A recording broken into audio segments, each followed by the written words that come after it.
esse assunto, nós vamos conversar com a Evelyn Ferreira, que é doutora em psicologia, nossa convidada no quadro BDP Responde de hoje. Doutora, muito obrigada pela sua participação aqui conosco.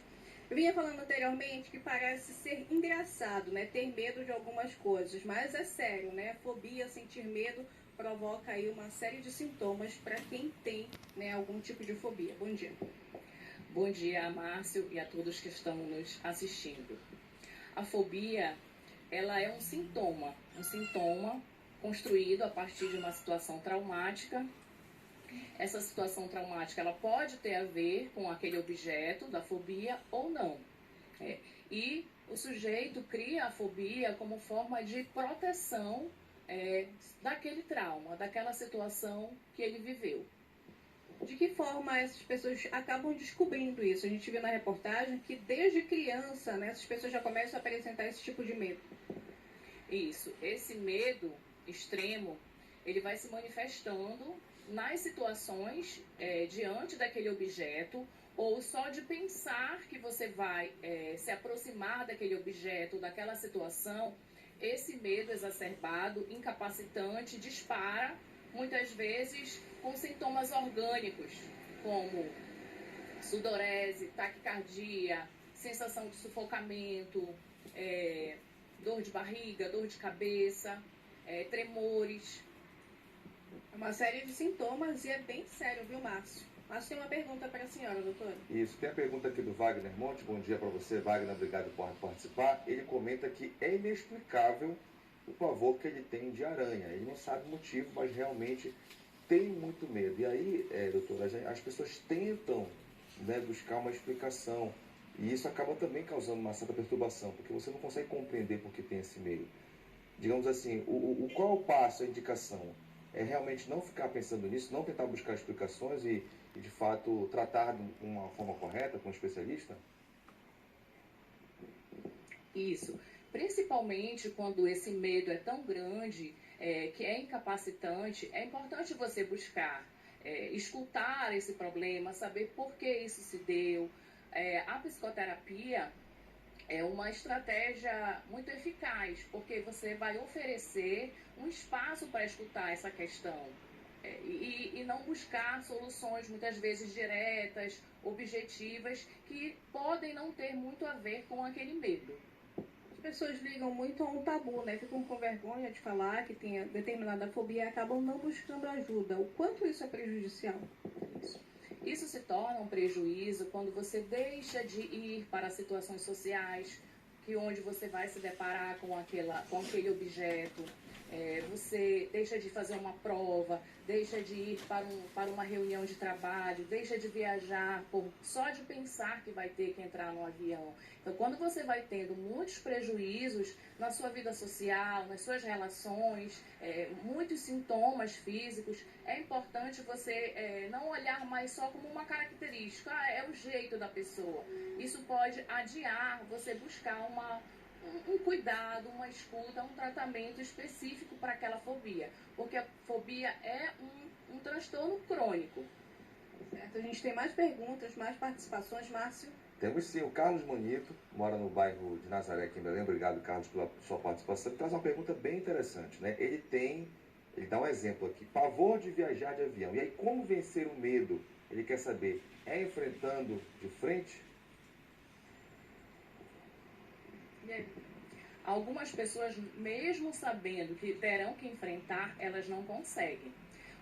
Uma outra forma também de apontar que isso é uma fobia, a pessoa até atravessa aquela questão, mas ela atravessa sob forte estresse.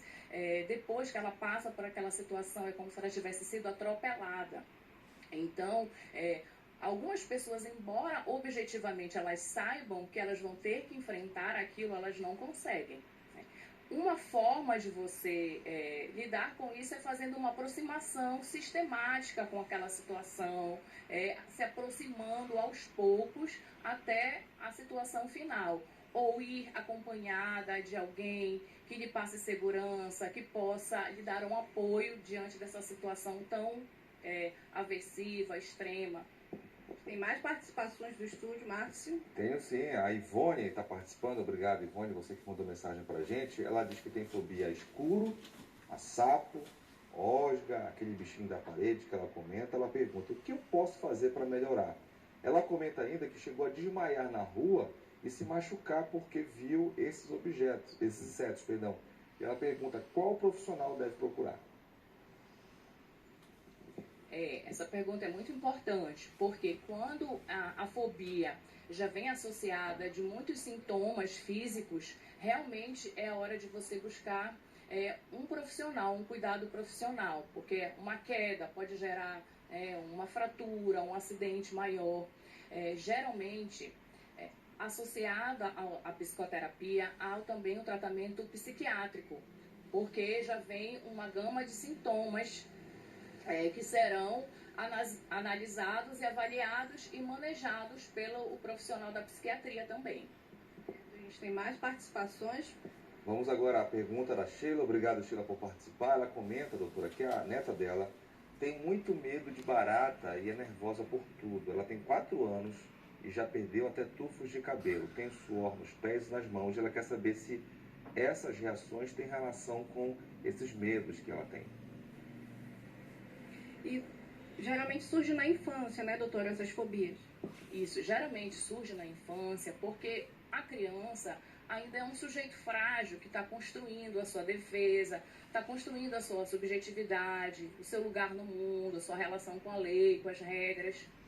E é muito preocupante, já com tão pouca idade, com tantas restrições. Então é importante investigar, porque o medo desses objetos, ele pode ter uma relação com outras situações, com outros traumas, com outras situações vividas desconfortáveis, que geraram esse trauma, e aí o sujeito formula a fobia como uma forma de proteção.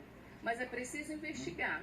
Por que essa proteção ela foi criada? Por quê? Por que o sujeito precisou criar essa barreira para enfrentar? O que está por trás disso? Tem mais perguntas, Márcio? Amanda, eu vou aproveitar com o tema a respeito das crianças, e é interessante a gente também trazer essa discussão para a infância, que é quando pode surgir essas fobias, porque muitas pessoas têm o hábito de fazer brincadeiras com relação à fobia. Por exemplo, tem medo de inseto, você vai lá e joga um inseto. Aí a criança tem medo de escuro, você vai lá e apaga a luz.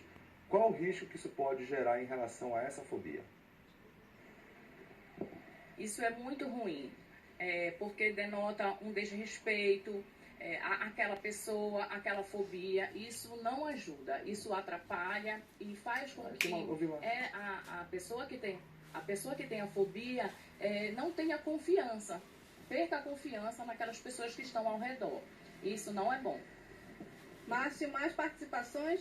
Tem sim, vamos então a você que mandou mensagem para o nosso WhatsApp, que é o 999430002. A Rosilene tem uma pergunta. Fobia é uma doença? E de fato muitas pessoas têm dúvidas, inclusive como eu comentei anteriormente com a Amanda, doutora Evelyn, eu tenho a tal da claustrofobia.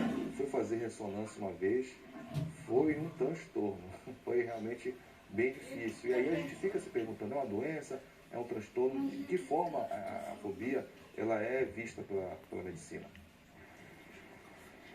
Ele está perguntando, doutora, sobre a classificação da fobia. É uma doença, um transtorno? O medo é uma reação natural do ser humano. Até os animais sentem medo. Então, o medo, ele te prepara para situações difíceis, ele te protege de um risco, ele faz você ponderar se você deve fazer ou não algo. Então, o medo, ele é diferente da fobia. A fobia é um medo exagerado, incapacitante. Então, quando é um medo incapacitante, que gera muitos prejuízos para a socialização, aí, associado a sintomas físicos, a gente pode considerar, sim, que é um transtorno. Certo. Márcio, daqui a pouquinho a gente volta com mais respostas aqui da doutora, né? Porque a gente tem muita participação chegando ainda, então vou segurar ela por aqui e daqui a pouco a gente volta a responder outras perguntas aí do estúdio.